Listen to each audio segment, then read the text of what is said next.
Here is a very interesting, ground and smoothed Paleo Storystone face and mammoth effigy from Ohio.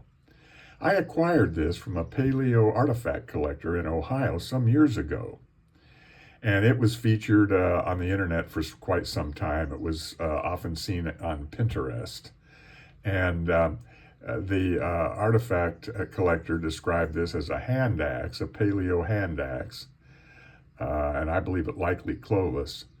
But it's obviously not a hand axe because it's way too thin and fragile for a hand axe.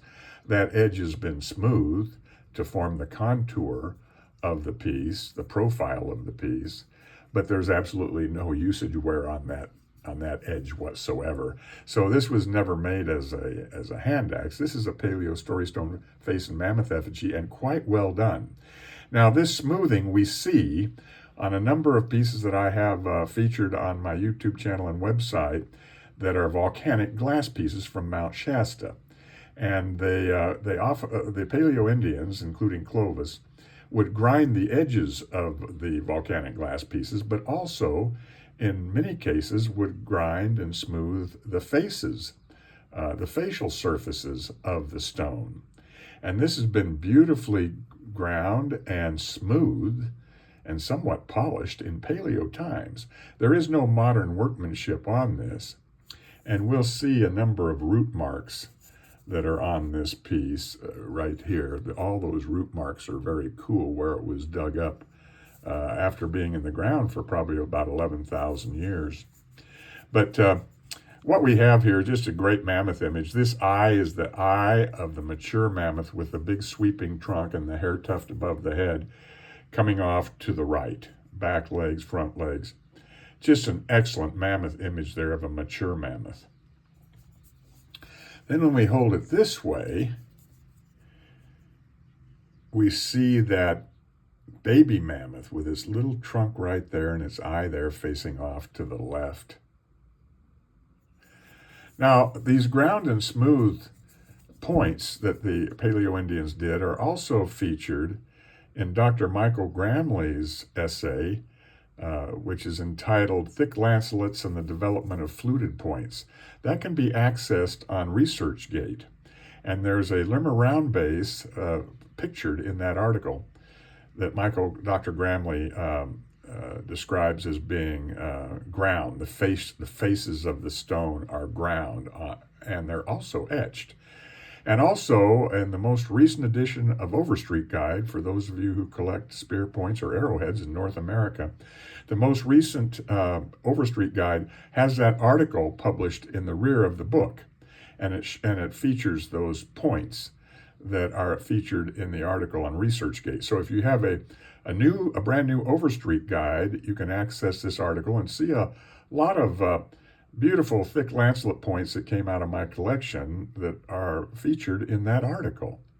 And that's in the new Overstreet Guide. Now we have a very outstanding baby mammoth with its little trunk here and its eye right here that's been slid into the stone, facing off to the right. And then when we turn it this way, now we have the big mature mammoth here with the big sweeping trunk coming off to the left. And the faces on this are just outstanding. What we have here is this eye that's been slid into the stone and the older face with the big rounded nose looking off to the right. And the younger face with the pointed nose and the mouth down below, looks almost like a Mickey Mouse cartoon character, facing off to the left. Excellent, excellent facial images. And of course, this has all been worked. In fact, all of my Paleo Storystones that I feature on YouTube and on my website evidence human workmanship. None of them are just globular stones that may look like a face or an animal. They all exhibit human workmanship. And now when we look at it this way, now we have another eye, a pointed nose, mouth down here of the younger face looking off to the right, and the older big-nosed face looking off to the left. We look at it this way, wow, Another young face with this, the eye, pointed nose, looking off to the right, and the big rounded nose looking off to the left. So we have those faces on both sides that are excellent. Older face facing off to the right with a slit eye, younger face with the pointed nose and the mouth down here looking off to the left. And look at all those root marks. That's cool from where it was dug up. Probably it was in the ground for 11,000 years or more. And this could very well be Clovis in workmanship, as many of the volcanic glass pieces from Mount Shasta are certainly of Clovis origin.